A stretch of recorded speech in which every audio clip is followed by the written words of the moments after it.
سلااو قوتابیانی عزیز من مامۆستا صلاح الدین مامۆستای زمانی ئینگلیزی لە قوتابخانەی کلێڤەر. Today we are going to talk about Unit 6, Lesson 1. In Unit 6, Lesson 1, we have two main grammatical points. The first one is reported requests and the second one is reported commands. First of all, we have to know what's the meaning of reported request and reported commands. Reported request واتە جێرانەوەی ڕستەیەک جێرانەوەی وتەیەک کە داواکاری تێدا کرابیتن. بۆ نمونە من داوا لە تۆ دەکەم شتێکم لە بۆ بکەی تۆ دەی قسەکەی من دووبارە دەجێڕیەوە لە بۆ کەسێکی تر. Let me to give you an example. Please, could you give me your mobile? Please, could you give me your mobile? ئەمە ریکوێستە. ئەمە ریکوێستە لە زمانی ئینگلیزی. تۆ ئەگەر ئەم ریکوێستە لە بۆ کەسێکی کە بجێڕیەوە پێویستە وشەی ئاسکت بەکاربینی. پێویستە وشەی ئاسکت بەکاربینی. بۆ نمونە تۆ دەچی قسەکەی من لە بۆ هاوڕێیەکت دەجێڕیەوە لە بۆ ماڵێ دەجێڕیەوە لە بۆ هەر کەسێکی تر کە دەجێڕیەوە بزانین چ دەرەی. دەبی بڵێ The teacher asked me to give him my mobile. ئەمە قسە جێڕانەوەکەتە. کەواتە قسەی منت لە بۆ کەسێکی تر جێڕاوە. بەس قسەی من چ شێوازێک بوو چ جۆرێکیان بوو ریکوێست بوو. چونکە ئێمە سێ حالەتمان هەیە. حالەتی یەکەمیان reported request. حالەتی دووەمیان reported command و حالەتی سێمیشیان reported statement.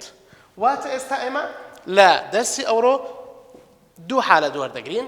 حالەتی یەکەممان reported requests، حالەتی دووەمان reported commands. Reported commands مانایەکەی چییە؟ واتە کەسێک فرمانێکت پێ دەکا ئەمرێکت پێ دەکا تۆش دەچی ئەم قسەیە لە بۆ کەسێکیکە دەجێڕیەوە. بۆ نمونە من پێت دەڵێم do your homework. Do your homework. تۆ دەچیەوە ماڵ بە بابت دەڵێ یان بە هاوڕێیەکت دەرێ یان بە هەر کەسێکی تر دەرێ چی؟ قسەی من دەجێڕیەوە بەڵام قسەی من شێوازێکە قسەی من شێوازی کۆماندە واتە ئەمرە ئەمرم پێت کردیە. Reported command لەم حالەتە چۆن دەبێتن؟ لە reported command do your homework وشەی please و excuse me و کان و کود و ئەوانەی تێدا نییە. دەتوانم بە شێوەیەکی کە برێم you must do your homework. You must do your homework. ئەگەر تەمەشا ئەو ڕستەیە بکەین ئەوە ڕستەیەکی کۆماندە ئەمرە. کەواتە تۆ ئەگەر قسەی من بجێڕیەوە دەڵێ چی؟ دەرێ The teacher told me to do my homework. The teacher told me to do my homework. لۆ told بەکارهێنا لەبەرەوەی کۆماندە. لە ریکوێستی چ بەکاردێنین؟ ئاسکت بەکاردێنین. لە کۆماندی چ بەکاردێنین؟ تۆڵدی بەکاردێنین. باشە بەڕێزان بابێن سێنجی یاسایەکان بدەین. پێویستە تۆ لە یاسا دەرنەچی. لە reported request ئێمە subjectمان دەبێ هەبی subject لە دوای subject وشەی asked ئەلێرە وشەی ask نووسرایە. ئەوە ask نابی دەبی بیکەیە ڕابردوو چونکە تۆ قسەی کە دەجێڕیەوە قسەکە شێوازی ڕابردوو وەردەگرێتن. جاری یەکەم کەسێک گوتیتی کە جاری دووەم تۆ دەیجێڕیەوە قسەکە دەبتە ڕابردوو. لەو حالەتەی ask نامینێ دەبتە asked. پاش ئاسکت تۆ ئۆبجێکتمان هەیە. ئۆبجێکت واتە بەرکار. ئۆبجێکتی چییە؟ ئۆبجێکت یان ناوی کەسێکە یان ناوی شتێکە یان جێناوی کەسێکە یان جێناوی شتێکە. ئەمەش ئۆبجێکت ناو یاخود جێناو. لە دوای جێناوەکە چمان هەیە infinitive. infinitive واتە to plus base واتە to دواتر فرمانەکی سادە to plus base. to plus base to زائدەن فرمانێکی سادە. فرمانی سادە چییە؟ گوتم نابێ ed پێوەبی نابێ ing پێوەبی نابێ ac پێوەبی نابێ ڕابردووبی نابێ present participle بی واتە ing ناکرێ past participle بی واتە pp. کەواتە دەبێ فرمانێکی سادە بیتن لەبەرەوەی توی لە پێش هاتیە. ئێستا ئێمە یاسایەکمان دروست کرد. ئەو یاسایە چی پێ دەرێن؟ یاسای reported request. reported request. بابێن نمونەکەی وەربگرین بزانین نمونەکە چی دەڵێ لە نمونە یەکەم ئەگەر تماشا بکەین could you look for them could you look for them ئەمە چۆن دەزانین ئەوە ریکوێستە یاخود کۆماندە تەماشای کودی بکە وشەی could واتە دەتوانی could you دەتوانی یعنی داوات لێ دەکا داواکردن واتە ریکوێست واتە تەڵەب مادام داوات لێ دەکا کەواتە ئەو ڕستەیە ڕستەیەکی پرسیارەکی ریکوێستیە پرسیارەکی ریکوێستیە ئێمە ئەگەر بیکەین یعنی بیجێڕینەوە لە بۆ کەسێکی تر ئێمە پێویستە بەپێی ئەو یاسایە کاری لەگەڵ بکەین بەپێی ئەو یاسایە بڕۆین گوتمان یەکەم جار سەبجەکت ئەمە سەبجەکتەکەیە هی سەبجەکتەکەیە دواتر گوتمان وشەی ئاسکت بەکاربێنە ئەمەش وشەی ئاسکت لە ناو ڕستەکە بەکار هاتووە he asked the police ئەوە the policeە the police objectە ئەوە verb ئەوە subject okay subject verb object the police ئەمە چیە ئەمە objectە گوتم object چیە یان ناوە یاخود جێناوە ئەگەر تەماشای ئەم ڕستەیە بکەین تەماشا بکەین objectەکەشمان دەست نیشان کرد دواتر چمانەیە دەبێت 2 plus base لە بۆمان بێتن 2 plus base ئەمە 2 ئەمەش base 2 plus base دانرا دواتر چمانەیە complement complement ئەوە complementە واتە هیچ کاریگەری لەسەر یاسایەکە نابی ئەمە ئەگە تەماشا بکەین نمونە یەکەم لە reported request ئێستا دێن نمونەیەکەش وەردەگرین لە نمونەی دووەم دەرێتن please don't take risks please don't take risks وشەی please تکایە مادام تکایە کەواتە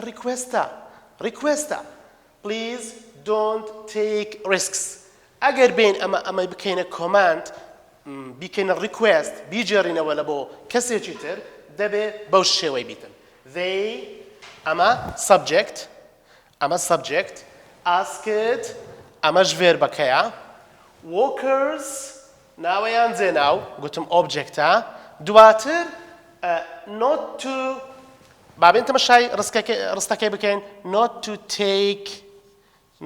take risks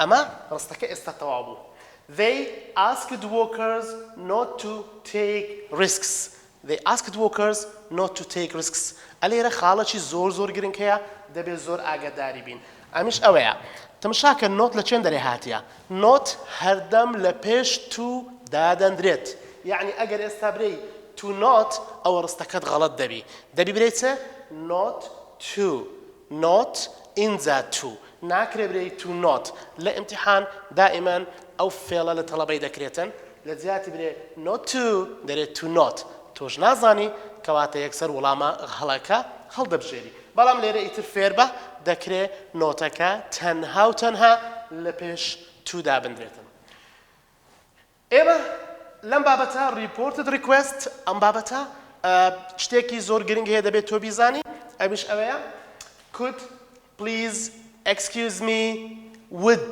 ئەگەر ئەم وشانت بینی واتە بابەتەکەی تو reported requestە ئەگەر لە تاقیکردنەوە وشەی could would please can ئەگەر ئەمانت بینی ئەوە تۆ بزانە بابەتەکەی تۆ ریکوێستە دەبێت تۆ ئاسکت بەکاربینی واتە لەگەڵ reported request ئاسکت بەکار دێتن ناکرێ تۆڵدی بەکار بهێنی بەیت شێوەیەک لە ئیمتیحان چکە چێن دەردەکرێتە بۆشایی ئەمە دەکرێتە بۆشایی دەبێت تۆ ئاگاد لە وشەی ئاسکت بی و هەروەها ئەمەش دەکرێتە بۆشایی یعنی بۆشایەکە ئەلێرە دروست دەکرێت جاروایە یەک بۆشایت دەداتێ و جاریش وایە دوو بۆشایت دەداتێ وەکو گوتم ئەگەر ڕستەکە کودی تێدا بوو پلیزی تێدا بوو کانی تێدا بوو ئەوە ڕستەکەی تو بابەتەکە چیە reported requestە دەبێ یاسایەکەت لەبەربی و بەپێی یاسایەکە کاری لەگەر بکەیت Okay dear students now let's go to the second part in this grammatical point in second part we have reported commands okay reported commands بابزانین واتای چییە واتە قسە جێرانەوە دیسان هەمان حالەتە بەڵام ئەو جارەی ئەمرت پێ دەکرێت دەبێت تۆ ئیشەکەی خۆت بە جوانی بکەی یعنی ئەگەر ئەمرت پێکرا بۆ نمونە پێ دەرێم چ you must speak English. أو من أمر بيتك لو حالته يان بيدرم don't say anything don't say anything هلو حالته أو من قصيكم كرديا قصكتسيا قصك كوماندا قصك أمر لحالة أمر بيوستا أتوتسبكي بيوستا told بكاربيني نبي ask دي بكاربيني أليرا ask مان بكاربينا بلام ليرا نسرايا tell طبعا tell نبي دبي بي كيا told دبي بي كيا told باشا أجر أمن قلتم don't say anything تو أو قسمن لبو كسرش كبجروا ضليته the teacher يان he يان she هم يدبيتن the teacher told me not to say anything the teacher told me not to say anything كواتا أمن رستكي كقصكي ككرديتم نريا دبي والله ما كي توج نريبي أو قصيك أمن ديكم أجا أريبي دبي والله ما كي توج أريبي يعني قصة جيرانه وكشت أريبي أمن قلت تمتى don't go out نريا قصكي من أو قصة شون دجرتوا the teacher told me to not نبي دبي not to go out not to go out قلتم to not أكا نبي بري to not دبي not to أوزا go out زور باشا بابن هندق نمونه ورد بقرين بو زيادة لبابة كتير بقين reported commands نسرايا tell object infinitive يا سايا كان يان زور ليك نزيكن يك جوازيان هي أويش لزياتي asked دبي تبكار به told بكار به لزياتي asked دبي told بكار به زور باشا بايا سايا كالي رب نسموه subject أو subject واتبكر دواتر told قلتم قصة جيرانه وكت دبي رابردوبي قصة جيرانه وكت دبي رابردوبي subject told أذات مان هي object object ده نسم object واتتيا يان نوا يان زيناوا هروكو إشارة بيدا دواتر to base معنا بودي توا to base أمش to base أما ياساي شيء ياساي reported commands okay بعد شيء نمونه يكم بكين keep still بس دستي بيكرديا بفيرب دستي بيكرديا بفيرب هرستيك بفيرب دستي بيكرد أو كوماندا هرستيك please do excuse me could do كانوا أواني would تيدا نبو أو دبت كوماند لو حالتي فيرب لسرتابو دبت كوماند استا keep still بفيرب دستي بيكرديا بعد مشابكين they قلتم subject كده بدام دري أو subject لدواي subject معناها told أوش told دانايا أو فيرب كي طبعا object معناها قلتم ناوي كسيكا أوش object Dave سمع النقصة to base مع النقصة to base إذا شو وردقرين لوي وردقرين أو فيرب كيا to أشيله بيش دادنين درينسه to keep they told Dave to keep still بالله استارستا كمان سيلي هاد keep still نفرق قلتي keep still to أقصد بيجريوا دريتسه they told Dave but Dave good تيبي good to keep still بو أوي لشويني خوي بمنيتوا to keep still أول نمونة يكم بعدين السر نمونة دوام نري واتا أما أريا واتا رستيتشي أمره بلام positive أما رستيتشي negative لا رستي negative أما نوت مان بيوست بكاربينين don't say anything باشا من بتو دلنسه don't say anything تو أوقسم لبو كسج كده جريا وا دليته he قلتم subject أما subject ديسان قلتم told بكارده أمش verb بكي told object كها قلتم يان ناويكا يان زيناويكا باشا object كا يان ناويكا يان زيناويكا ألي رد زيناو مان هي أوش object سما نقصة 2 plus base أو ما نقصة بلام أول نريد تبي بزانين he told me not to not to چمان هەیە say anything not to say anything ئێستا قسەکەم جێراوە he told me not to say anything he told me not to say anything بەڕێزان باتەمەشا بکەین the verb tell is always followed by an object ئەوەتە tell چی لە دوا هاتیە هەموو دەمێ objecتی لە دوا دێتن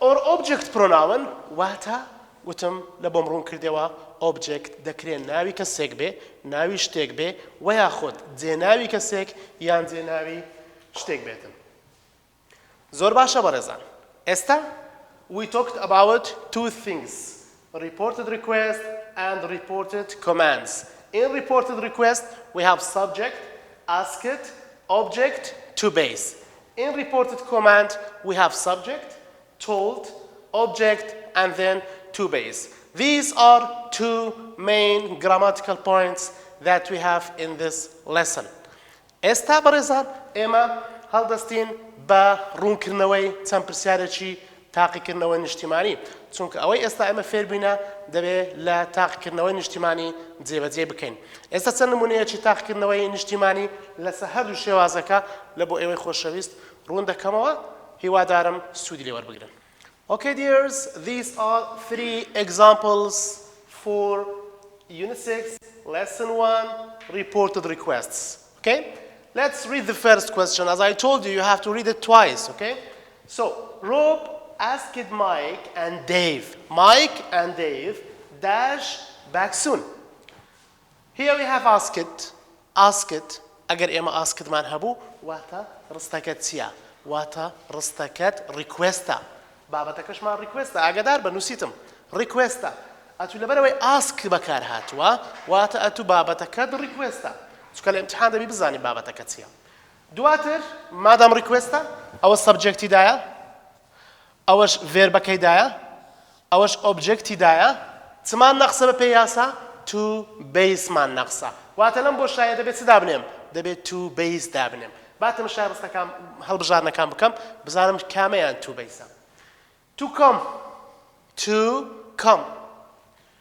not come أو النريش عقد داربا to not come to came to coming قلتم لدواي to دائما وشيشي سادة ديتن سادش دزانيتيا باسم كرد أليرا أو السادنية أو نابي أو باستا أمج نابي ناكري تو باستي لدوا بيتن أليرا دو حالة من هي يان to come يان to not come باشا Rob asked Mike and Dave dash back soon أقبري زومينوا معناي رستكاش التقدسي دبري to come back soon واتا أما ولا ما راستكيا قصة كمان أريا دبي بأري بيجريوا أجن نريبي دبي بنري بيجريوا زور باشا كواتا A is the right answer here A is the right answer let's move to the second example in second example please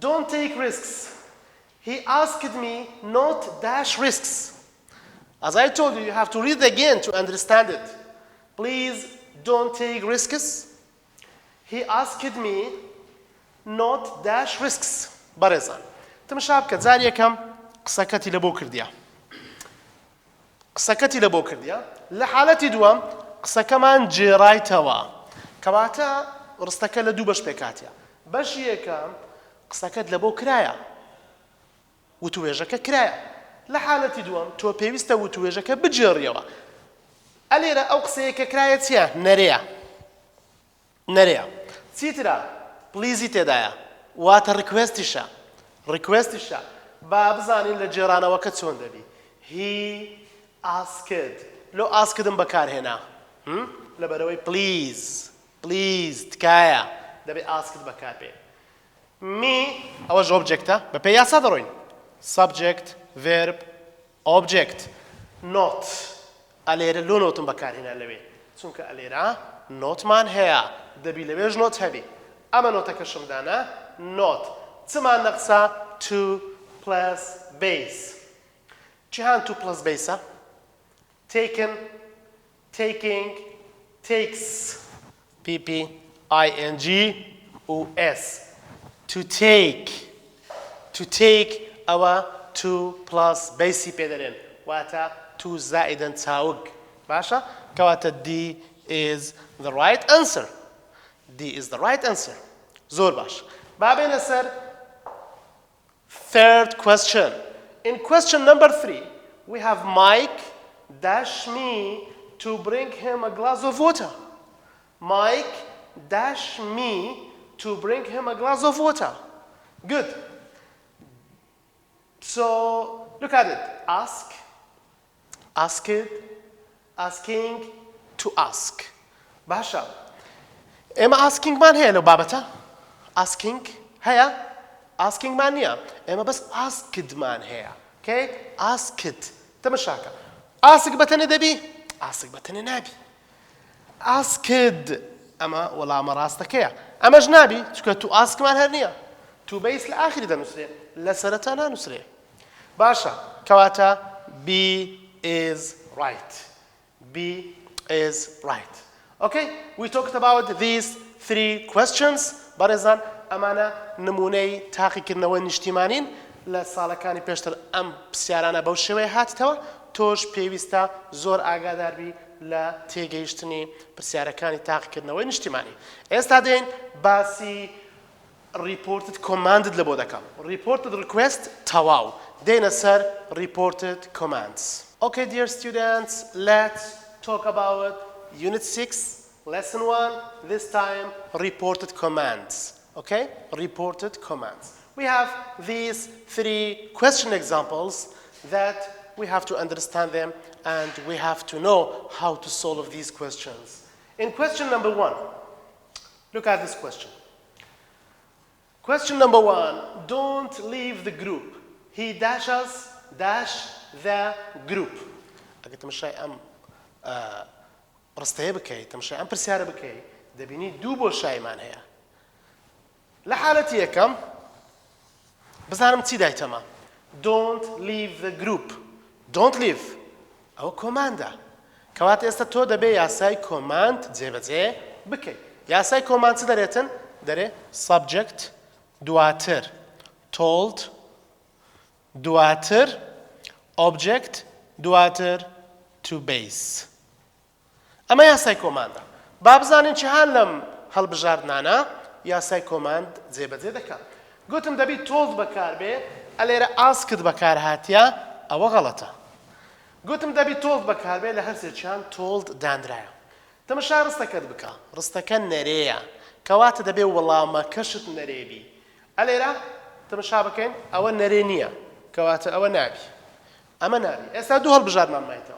يان A يان D الذي تمشابكة دري to not أما قلت نابي بري to not ده بري not to ده بري not أو ذا to أو عكسي كلتوا دري to not كواتا أمش غلطة ولا مرة استكتيا told not to leave هبات تمشابكين he told us not to leave the group you see أما ولا ما راستكيا واتا A is right أتو تنها أي دادني كأي هالبجارت واتا told دكت ألي ردانا not to leave كشت لبوشاي دوام دانا كواتا تو دبي زور آقادار بي تمشاي برسيارك بكي أجر نري دبي نري هالبجيري وأجر أريشة دبي أري هالبجيري. In question 2, which sentence is not correct? تمشي برسيارك. Which sentence is not correct? باش أجا أول نوتي لاببام تدبيتن. Which sentence is correct?